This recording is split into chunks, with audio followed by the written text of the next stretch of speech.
अरिहन्ताणम्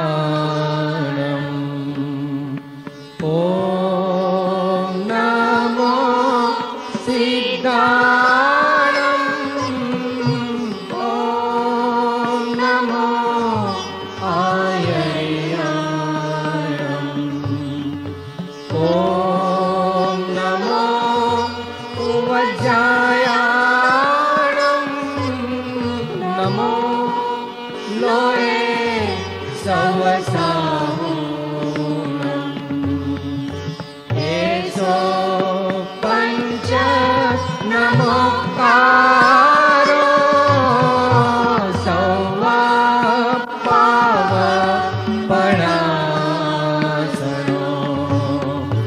मङ्गलाणं च सौवेसिं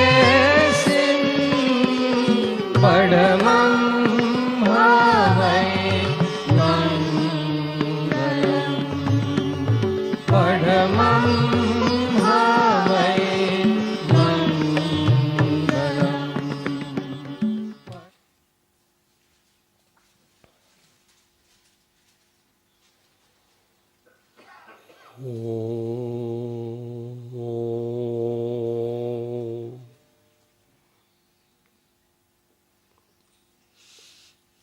ओंकारं बिन्दुसंयुक्तं नित्यं ध्यायन्ति योगिनः कामदं मोक्षदं चैव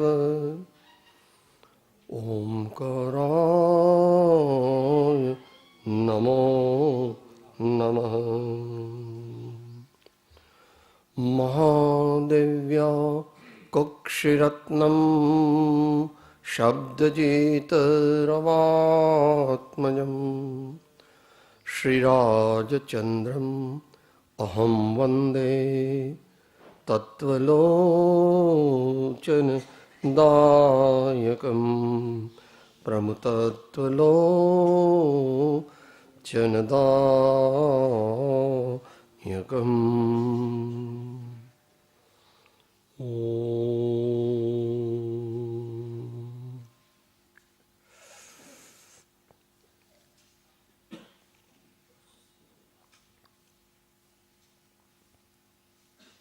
આ ભારતની ભૂમિ છે. આ દેશનું નામ ભારત છે. એમાં યુગે યુગે કોઈક ને કોઈક એવા મહાપુરુષો જન્મે છે કે જેઓ આપણને સમસ્ત જીવન જીવવાની કળા શીખવાડે છે.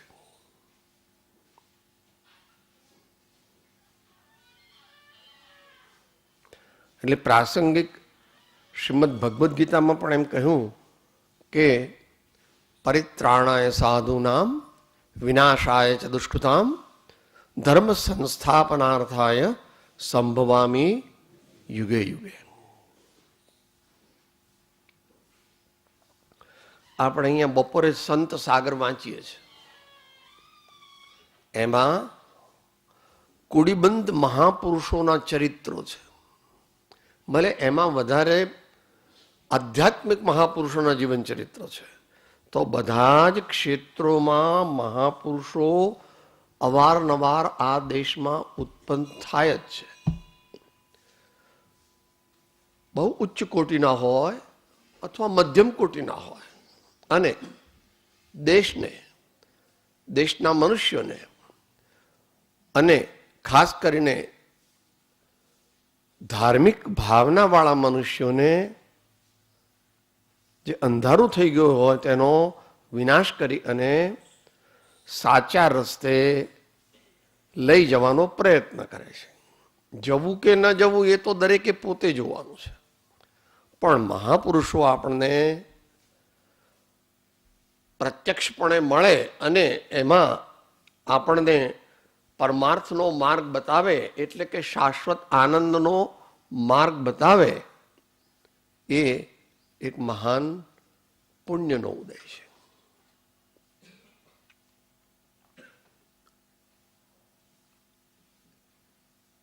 એટલે પેલા કયા મહાન પુરુષ હતા કે જેમ પાછળથી વેજીટેરિયનિઝમ અંગીકાર કરેલું અને પછી એમણે છેલ્લી વખતે કીધું કે મને હવે મનુષ્યનો ભાવ મળે તો ભારતમાં મળજો.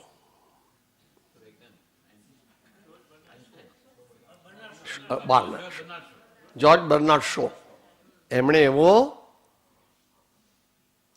ભગવાનને પ્રાર્થના કરી હતી કે મને મનુષ્ય ભાવ મળે તો મને આ ભારત દેશમાં મળે. એમને કંઈક એવું લાગ્યું કે જે બીજે ક્યાંય જોવા મળતું અથવા બહુ જ ઓછું જોવા મળે. તો આપણા સૌના સૌભાગ્યથી 19મી શતાબ્દીમાં એવા એક યુગ પુરુષ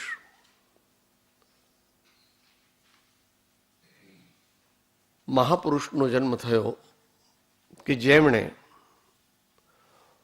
પોતાના જીવનથી બતાવ્યું કે ભાઈ મનુષ્ય ભાવ સફળ કરવો હોય તો કેવી રીતે એને માટે આપણે ઉદ્યમ કરવો. અને બીજું ખાસ જે બતાવ્યું, ઘણું બધું એમણે તો આખા મોક્ષ માર્ગને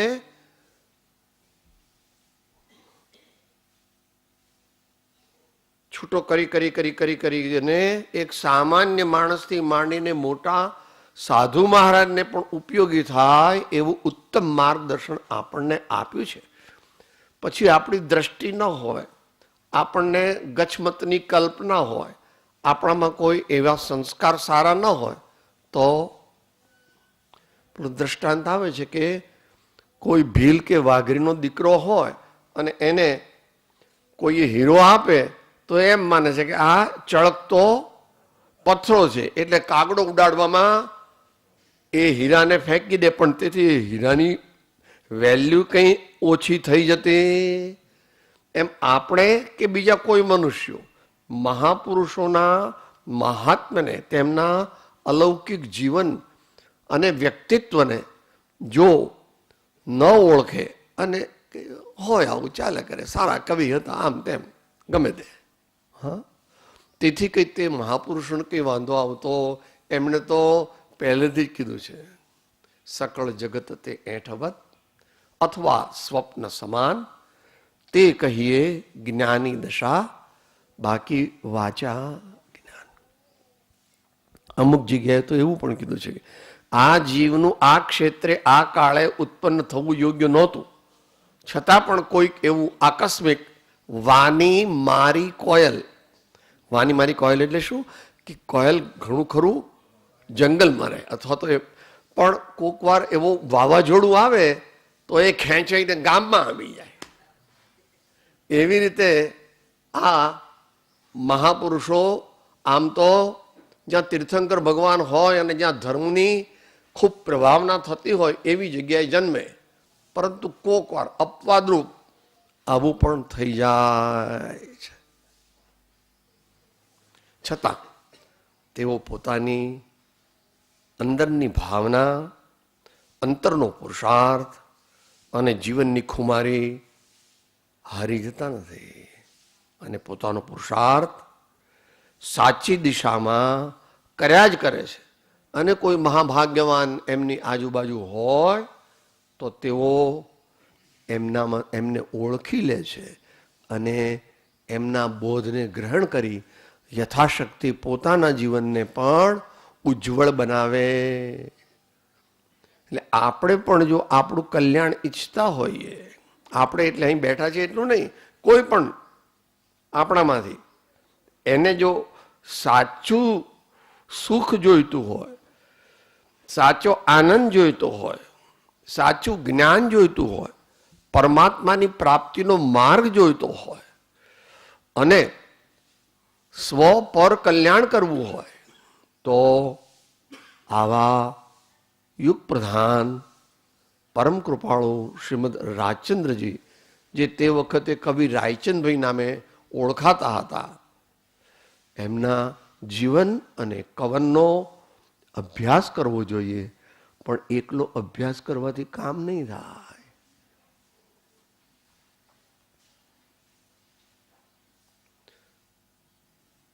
આ લાડવા બહુ સારા છે, આ પેંડા બહુ સારા છે, આ ફરસાણ બહુ સારું છે, એમ આપણે બોલીએ તો આપણું પેટ ભરી જાય? આપણું પેટ ભરી જાય? ન ભરાય. એમ આપણે ભગવાન, જ્ઞાની પુરુષો, સંતો, ધર્માત્માઓ, તેમનું જીવનચરિત્ર જાણીએ, તેમની પ્રશંસા કરીએ, પણ તેમની સાચી પ્રશંસા ક્યારે કરી કહેવાય? કે એમની આજ્ઞાનું થોડું પાલન આપણા જીવનમાં કરીએ. તેમણે કર્યું એટલું બધું કરવાની શક્તિ તો ન હોય, પણ એમણે કહ્યું અને એમણે કર્યું એવું થોડું થોડું બને એટલું મેક્ઝિમમ.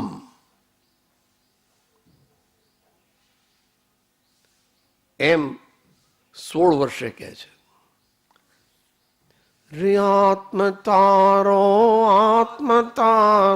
શીઘ્ર એને ઓળખો, સર્વાત્મમાં સમદ્રષ્ટિ દો, આ વચન ને હૃદયે લખો.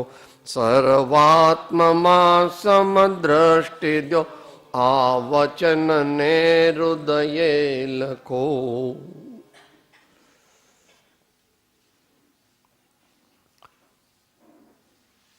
એમનું પોઝિટિવ બેલેન્સ એટલે કે પૂર્વ ભવોની આરાધના અને તેની સાથે આવેલું પુણ્ય ઘણું હતું, પવિત્રતા ઘણી હતી. એટલે નાનપણથી જ એમણે પુષ્પમાળા 10 વર્ષે લખી. કોઈ મોટો પંડિત એને લખવી હોય તોય પણ 40-50 વર્ષ લાગે. એમણે 10 વર્ષની ઉંમરે પુષ્પમાળા લખી. અને ઘણા પંડિતો પણ ન લખી શકે ભેગા થઈને એવી મોક્ષમાળા તે 16 વર્ષને 5 મહિને લખી. તો આમાંથી આપણે એ ધડો લેવાનો છે, આપણે શિક્ષા લેવાની છે, શિક્ષણ પ્રેરણા લેવાની છે કે મારે જીવનની કોઈ ક્ષણો નાનપણથી જ બગાડવી નથી, બીજા કામમાં બગાડવી નથી. કામ એક આત્માર્થનું અથવા કામ મુખ્ય આત્માર્થનું, બીજો નહીં મનરો.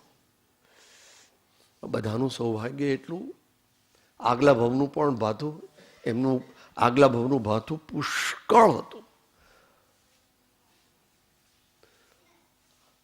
આ ભવનો એમનો જે પુરુષાર્થ હતો એના કરતા આગલા ભવનો પુરુષાર્થ વધારે હતો. એટલે 12 વર્ષે કે એ પ્રમાણે લખ્યું, મોહમાન મોડવાને, ફેલપણું ફોડવાને, જાળ ફંદ તોડવાને, હેતે નિજ હાથથી, કુમતીને કાપવાને, સુમતીને સ્થાપવાને, મમત્વને માપવાને, સકળ સિદ્ધાંતથી, મહામોક્ષ માણવાને, જગદીશ જાણવાને, અજન્મતા આણવાને, વળી ભલે ભાતથી, અલૌકિક અનુપમ સુખ અનુભવવાને, ધર્મ ધારણાને ધરો ખરેખરા ખંતથી, અલૌકિક અનુપમ સુખ અનુભવવા, ધર્મ ધારણાને ધરો ખરેખરા ખંતથી. અત્યારે દુનિયામાં કોઈ મરવા પડે, 80 વર્ષના કાકા, અને એમને કે રામ બોલો, રામ, પ્રભુનું નામ લો, તો કે ના, છોકરાઓને બોલાવો, આ પેલા પૈસા મેં મૂક્યા છે એનું શું કર્યું? અરે, જેવી મતિ તેવી ગતિ. કારણ કે મોટા ભાગે આયુષ્ય કર્મ છેલ્લા દિવસોમાં બંધાય છે અથવા છેલ્લા કલાકોમાં બંધાય છે. આપણે પણ જો અત્યારથી તૈયારી નહીં કરીએ, અત્યારથી એટલે અમે લોકો તો બધા મોડા છીએ, પણ તમે લોકો અમુક 15, 20, 22, 25 વર્ષે ચાલુ કરી દેવું જોઈએ પોતાનું કામ. શું કામ છે? મોટા પુરુષો તો ઊંચો ઉપદેશ આપે, બીજું સામાન્ય જે છે એ બધું મોક્ષ પુષ્પમાળામાંથી જાણવું. પુષ્પમાળામાંથી જાણવું કે પહેલા સજ્જન તો થવું જ જોઈએ. કોઈ પણ મનુષ્યને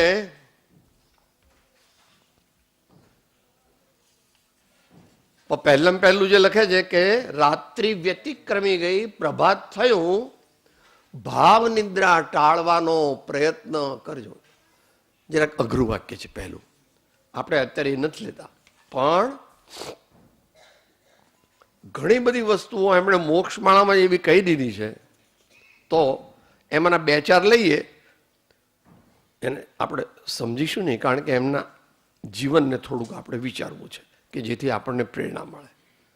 પણ આપણે ભલે કંઈ ન કર્યું હોય તો અત્યારે આપણે શું કરવું, હમણાં, કાલથી નહીં, આજ સાંજથી નહીં, અત્યારથી, કે કાલથી કરીશું, કાલ કોઈ દિવસ આવે જ નહીં. આત્માને ઓળખવા માટે એમણે કીધું કે રે આત્મ તારો શીઘ્ર એને ઓળખો.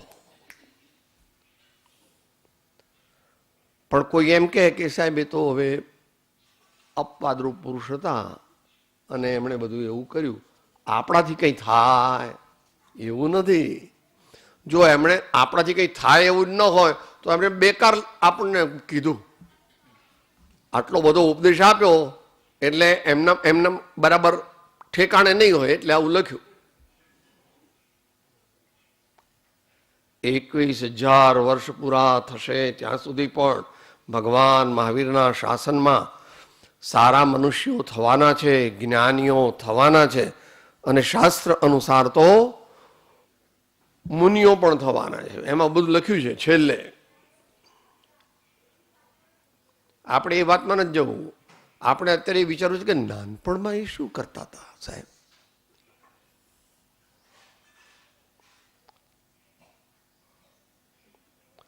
તું ગમે તે ધર્મ માનતો હોય તેનો મને પક્ષપાત નથી. માત્ર કહેવાનું તાત્પર્ય કે જે રાહથી સંસાર મળ એટલે આપણા ખોટા વિચારો ને ખોટા કાર્યો નાશ થાય, તે ભક્તિ, તે ધર્મ અને તે સદાચારને તું આપણે ત્રણે કરવાના.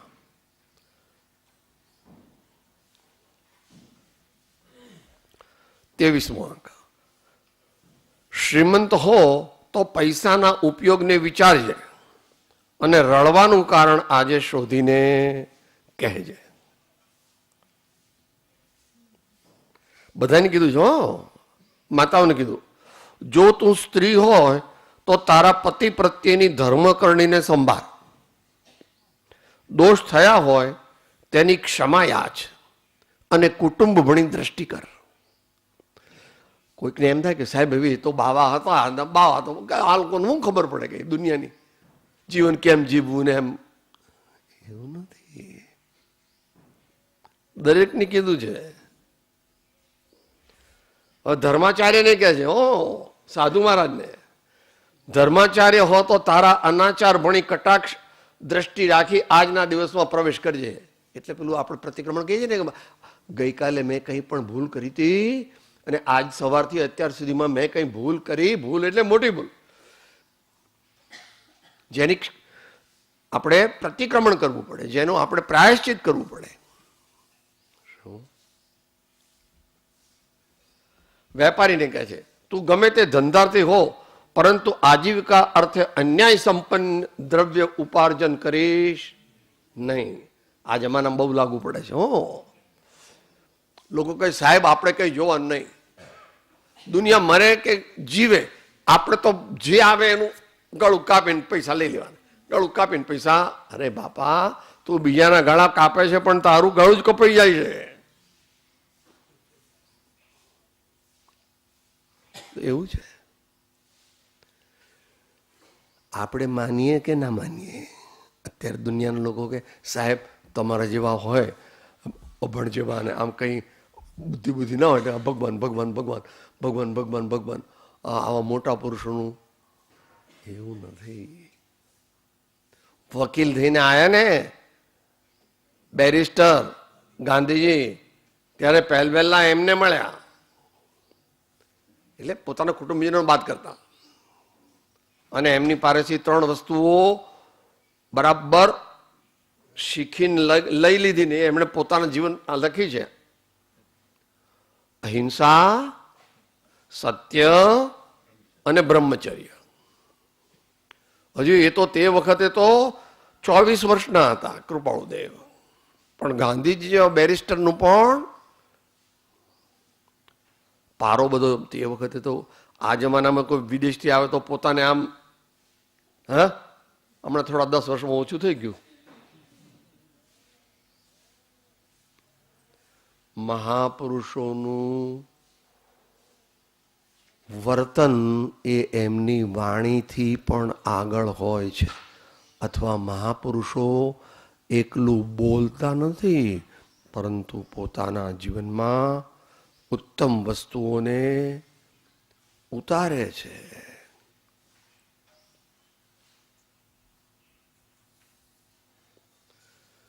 અત્યારના જમાના બધા કે સાહેબ મરવાનો ટાઈમ નથી ને તમે શું આ બધી વાતો કરો છો ધર્મ ને ફરમ ને, અમારે આટલા કારખાના આટલી મિલો ને આટલું આમ કરો આમ કરવાનું તેમ કરવાનું, 5 વાગે ઉઠીને તરત દોડવું પડે છે. ઉભો રે ભાઈ. ઓછામાં ઓછો પણ અર્ધ પ્રહર ધર્મ કર્તવ્ય અને વિદ્યા સંપત્તિમાં ગ્રાહ્ય કરજે. ધર્મ કર્તવ્ય એટલે જે પણ કંઈ તું કરતો હોય, ભગવાનની ભક્તિ, સંતોની વાણીનો વિચાર, અને એ પ્રમાણે સારા વિચારો અથવા ભગવાનના દર્શન કરે, જે તું કરતો હોય તે. અને કરવા શું કરવું એ પણ જ્ઞાનીઓ કહે છે પાછા.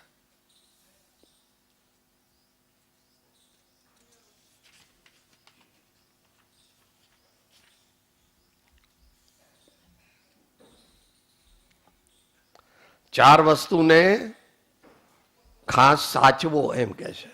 આ બધી પ્રેક્ટિકલ વાતો છે. અત્યારે તો આત્મસિદ્ધિ સંભળાવું કે આ બધું અપૂર્વ અવસર સંભળાવું તો એ તો તમે સાંભળીને આમ તાળી પાડીને જતા રહો કે આ તો બધું એવું નથી. આપણે વર્તમાનમાં આપણા જીવનમાં જે ઉતારી શકીએ એવી વસ્તુઓ જ્ઞાનીઓ કહે છે. જ્ઞાનીઓ પોથી પંડિત નથી. જ્ઞાનીઓ માત્ર વાંચેલું બોલતા નથી, તેઓ પોતાના જીવનને તપાસીને અને ભગવાનની આજ્ઞાને માથે ચડાવીને પછી જ બોલે. 4 વસ્તુઓ તારે સાચવવી દરરોજ. 1, જો તને ગમે એવી તું કરી શકે એવી આરોગ્ય. તો પેલી ખાઉધરા ગલીમાં રાતના જવાય નહીં ને કે શું ખાવ છો તમે એ પણ તમને ખબર નથી, એટલે પેલો તમારું ધ્યાન ક્યાં છે? પેલી જીભ ઉપર. વિવેક નથી. મહત્તા, દરેકની મહત્તા હોય.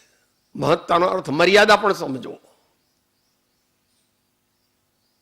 કોઈ રાજા ફાટલા કપડા પહેરીને ફરે તો બરાબર છે? પોતાને યોગ્ય જેવું આચાર ને વિચાર હોવા જોઈએ તેવા રાખવા જ. એક આરોગ્ય ન બગાડવું, એક મહત્તા ન બગાડવી. મહત્તાનો અર્થ અહીંયા સારા અર્થમાં લેવાનો. પવિત્રતા, पवित्र तन रखो, पवित्र मन रखो, पवित्रता मनुष्यता की शान है. પણ મુખ્યપણે સારા વિચારો અને સારો આચાર. આપણી કોઈ ખોટી ટેવ ન હોવી જોઈએ. કોઈ પણ પ્રકારે વારંવાર ક્રોધ કરવો, અભિમાન કરવું એવું આપણા જીવનમાં ન હોવું જોઈએ.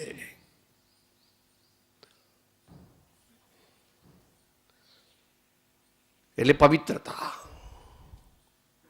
મન, વચન, કાયાની શુદ્ધિ. અને ફરજ, જે પણ કઈ ફરજ હોય પોતાની.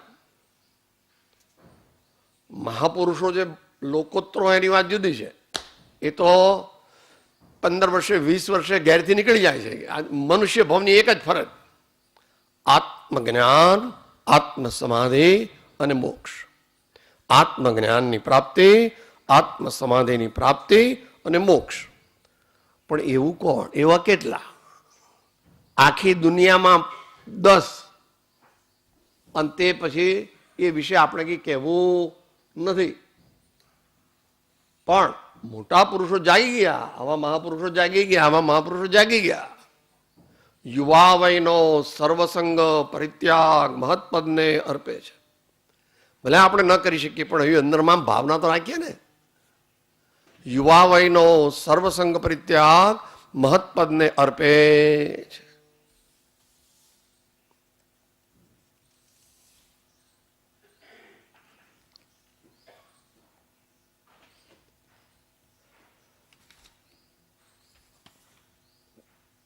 બધા લોકોને કીધું છે, હો, કોઈને છોડ્યા નથી.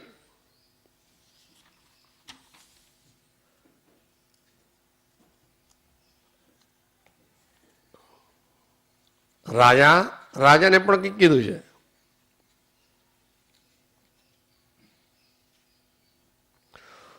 વીસમો આંક, 2-3 છે, 19 ને 20. રાજા હો કે રંક હો, ગમે તે હો, પરંતુ આ વિચાર વિચારી સદાચાર ભણી આવજો કે આ કાયાના પૂતગલો થોડા વખતને માટે માત્ર 3.5 હાથ ભૂમિ માગનાર.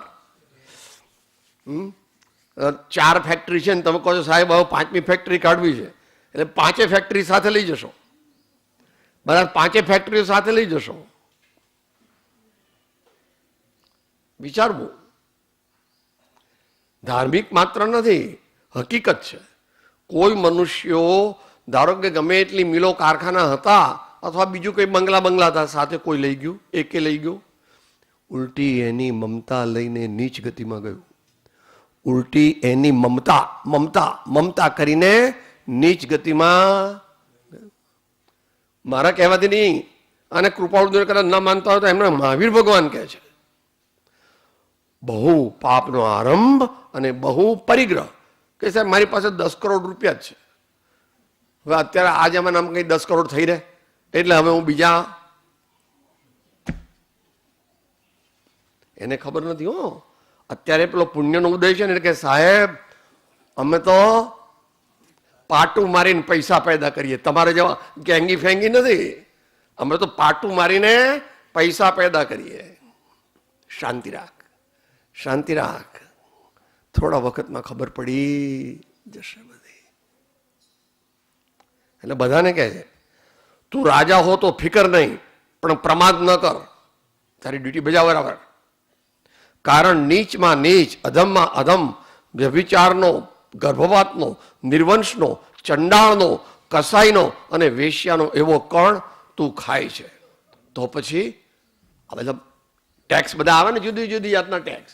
ભલે મોટા ટેક્સ ના ભરતા હોય તો ઘરનો ટેક્સ તો ભરવો પડે ને ભાઈ, જ્યાં રહેતો હોય ત્યાં, જેવી જાતનો. તો મહાપુરુષો જેવું તેઓએ ઉપદેશ્યું તેવું તેઓ પોતે જીવન જીવવાનો પ્રયત્ન કર્યો. એટલે જે કંઈ આપણી પાસે 10 મિનિટ છે એમાં એમના દિવ્ય જીવનનું એક વિહંગાવલોકન ટૂંકમાં, કારણ કે નહીં તો 2-3 દિવસ જોઈએ. આપણને બધાને ખબર છે કે વવાણિયામાં એમનો જન્મ થયો અને કાર્તિક સુદ પૂનમની રીતે થયો હતો. જેને ઇન્ટરેસ્ટ હોય તે આજે રાતના રોકાય અને એમના જીવન ચરિત્ર વિશેના જે સારા સારા પદો રચાય છે સ્ટાન્ડર્ડ, એ આપણે અહીંયા ગાઈશું અને એ પ્રમાણે આપણે પ્રેરણા લઈશું.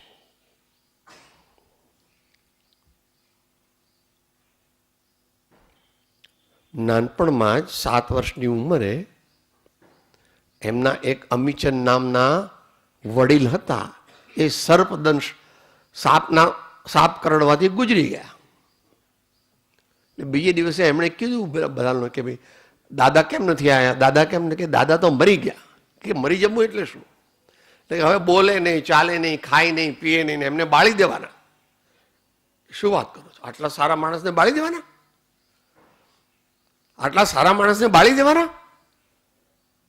પછી પોતે જાય છે, આમ તો બધાને લઈ જવા દેતા નથી એટલે છુપા છુપા જાય છે અને એ બાવળના ઝાડ પર એ અમીચંદ દાદાનું શરીર બળતું જોઈને એમને જાતિ સ્મરણ જ્ઞાન થાય. આગલા ભાવોમાં પોતાનું શું હતું એનું જાતિ સ્મરણ જ્ઞાન થાય. એટલે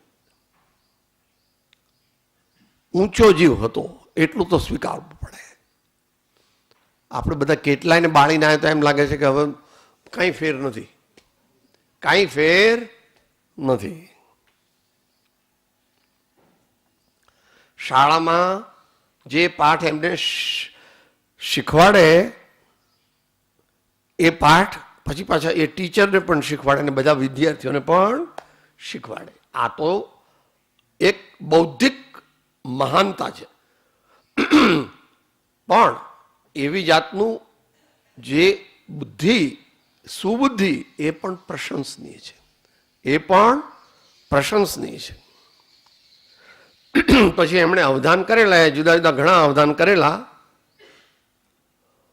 મોરબીમાં પહેલા 8 કરેલા, જામનગરમાં 12 અને 16 કરેલા, બોટાદમાં 52 કરેલા અને પછી મુંબઈમાં 19 વર્ષની ઉંમરે એમણે શતાવધાન કર્યા.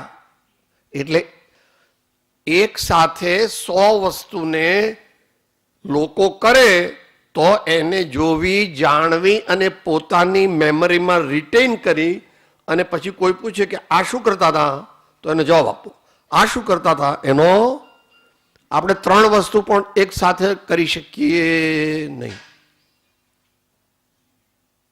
ભલે આ સાતિશય બુદ્ધિનો પ્રકાશ છે પણ એની સાથે તરત જ 2 વર્ષની અંદર એમણે અવધાન કરવાનું પણ છોડી દીધું અને એમને જ્યોતિષનું બહુ જ જ્ઞાન હતું એ પણ બંધ કરી દીધું. કારણ ખૂબ લોકો આવવા માંડ્યા ઘેર કે સાહેબ મને જોઈ દો, મારા જીવનમાં શું, મને જોઈ દો.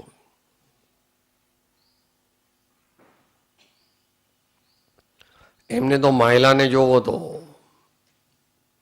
એમને તો ભગવાનની આજ્ઞા અને સત્પુરુષોની આજ્ઞા પ્રમાણે ચાલવું એમના જીવનનું ધ્યેય એવું ઉચ્ચ હતું. ઓફકોર્સ આગલા ભાવનું પુષ્કળ ભાથું લઈને આવ્યા હતા. ત્યાર પછી 16 વર્ષની ઉંમરે એમણે મોક્ષમાળા રચી, જે આપણે અત્યારે પણ પૂરેપૂરી સમજી શકતા નથી.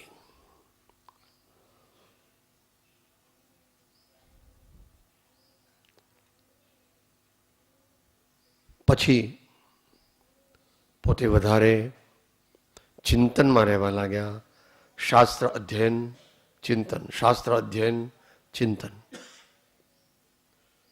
અને 1947 સંકિત શુદ્ધ પ્રકાશ્યું રહે. એટલે કેટલા વર્ષ થયા? 24મા વર્ષના પ્રારંભમાં તેમને શુદ્ધ આત્મજ્ઞાનનો પ્રકાશ થયો. એ પહેલા જ્ઞાન તો હતું પણ આવું શુદ્ધ આત્મજ્ઞાન નહોતું. ઘણું જ્ઞાન હતું એ તો આપણે જોઈ ગયા. આ થયા પછી એમણે તરત નિવૃત્તિ 1.5 મહિનાની રજા લઈ લીધી અને પોતે ખંભાત પાસે રાળ જ ગયા અને ત્યાં 4 મહાકાવ્યોની રચના, 20 દોરા, યમ નિયમ, જીનવર કહે છે જ્ઞાન તેને સર્વભવ્યો સાંભળો, જડ ભાવે જડ પરિણમે ચેતન ચેતન.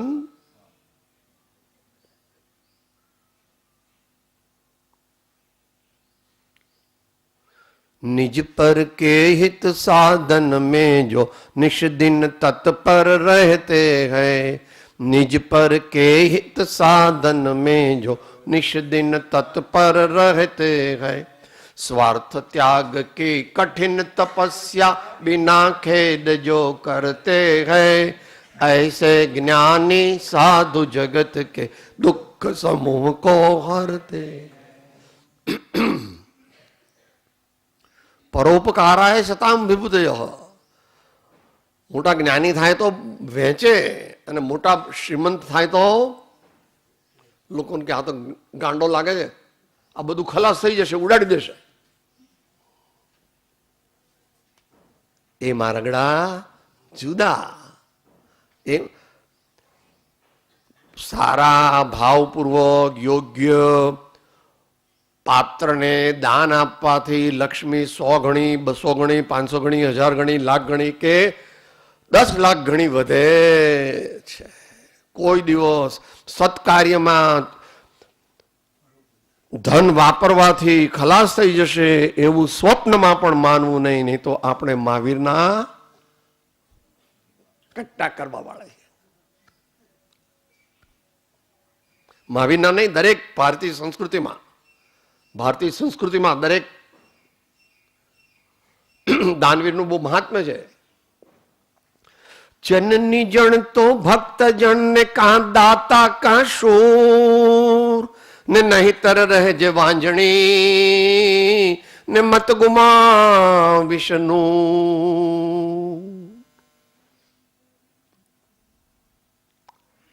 એટલે આ દેશ બચ્યો પ્રમાણમાં ભામાશા ને જગડુશા, કર્ણને બધાની વાત તો જવા દો, એ તો પ્રાગ ઐતિહાસિક છે કે કર્ણે તો પોતાનું કવચ પણ આપી દીધું હતું. પછી 47 પછી શુદ્ધાત્મક જ્ઞાનનો પ્રકાશ થયો. પછી વધારે વધારે તેઓ સમય કાઢીને એકાંતમાં રહેવા લાગ્યા અને મોટા ભાગે ચરોતરના જંગલના પ્રદેશોમાં અને ઈડરના પહાડોમાં એ બાજુ વધારે વિચર્યા અને પોતાનું જ્ઞાન, ધ્યાન, વૈરાગ્ય વધાર્યું. અને ઘણા લોકોને એમણે યોગ્ય માર્ગદર્શન ધર્મ સંબંધી, આત્મજ્ઞાન પ્રાપ્ત કરવા સંબંધી આપ્યું. અને શ્રી સૌભાગભાઈ, શ્રી લઘુરાજ સ્વામી, શ્રી અંબાલાલજી અને શ્રી જુઠાલાલભાઈ, એ લોકોને તો ઘણું આગળની દિશા પ્રાપ્ત થઈ, આત્મજ્ઞાન પણ પ્રાપ્ત થયું. એમણે ભાવ તો હતો કે અપૂર્વ અવસર એવો ક્યારે આવશે, ક્યારે થઈશું બાહ્યાંતર નિર્ગ્રંથ જો, પરંતુ શરીરે સહયોગ આપ્યો નહીં અને એમને એક જાતનો મરડો, સ્ટિએટોરિયા થઈ ગયું અને 2-3 વર્ષની અંદર એમનો દેહાંત થઈ ગયો. તો પણ આપણને જે ખજાનો આપી ગયા છે એ ગુરુગમથી જાણવા જેવો છે, સમજવા જેવો છે. પોતાની જાતે બધું વાંચવા જેવું નથી. એક સત્પાત્રતા અને એક સત્સંગ નો યોગ એ દ્વારા વાંચે તો એનો મહિમા આવે અને એનું સાચું સ્વરૂપ સમજાય. નહીં તો કે હા બુદ્ધિમાન બહુ હતા, એમની મેમરી બહુ સારી હતી અને શાસ્ત્રનું જ્ઞાન બહુ હતું, એવું નથી પ્રભુ.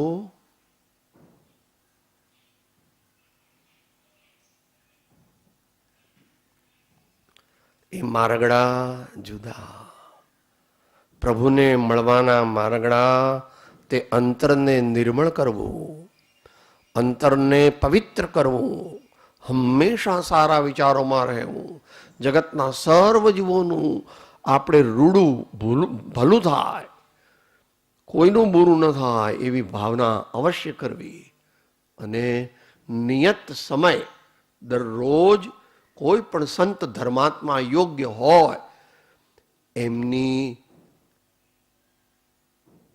આજ્ઞામાં રહીને એમના પાસેથી માર્ગદર્શન લઈને દરરોજ કમસે કમ 1 કલાક તો ધર્મ કરવો જ. અને 40-50 થઈ ગયા પછી તો 3 કલાક ધર્મ કરવો, અને 55 થઈ ગયા પછી તો ગવર્મેન્ટે રિટાયર કર્યા. હમણાં કઈ સાઈડ થયા છે, ગવર્મેન્ટે રિટાયર કર્યા અને નવું કારખાનું ખોલવું છે. ગવર્મેન્ટ ભાઈ તમારી દુનિયા પણ એમ કહે છે કે હવે તમે કામ કરવા બહુ લાયક નથી.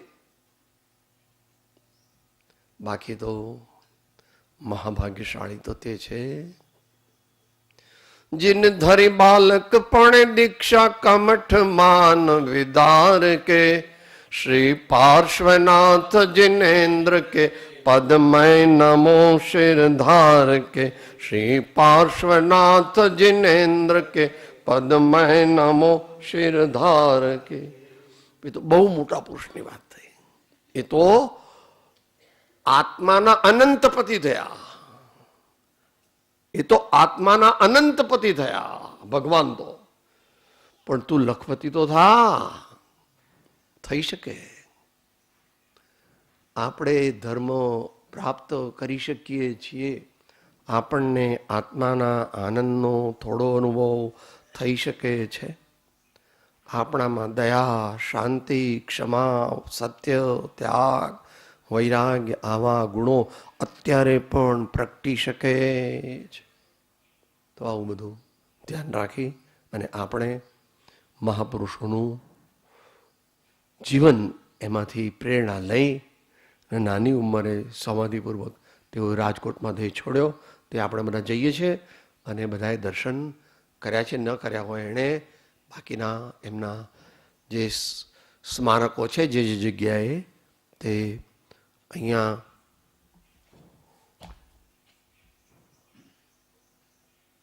ઓગણીસો ને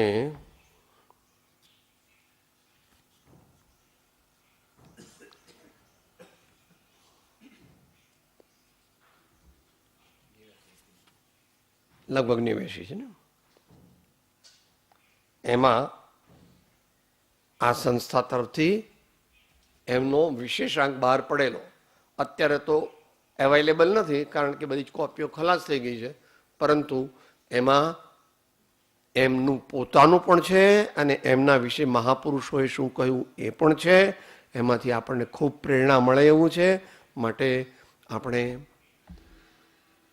તેમણે કહેલું તેવું સત્સંગ કરવો સદવાંચન કરવું સદવિચાર કરવા અને જીવનને ઉર્ધ્વગામી બનાવવું આગળ જે પણ કાંઈ કાર્યક્રમ હોય તે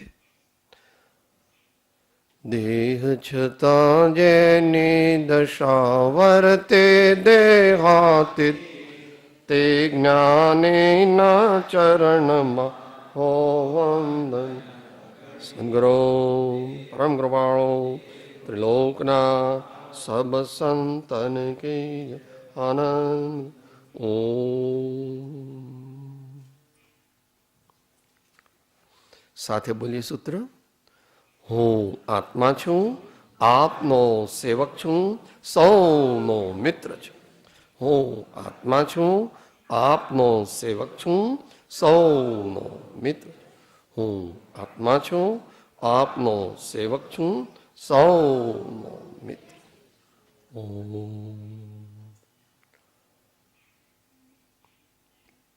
જય સદગુરુ જય સદગુરુ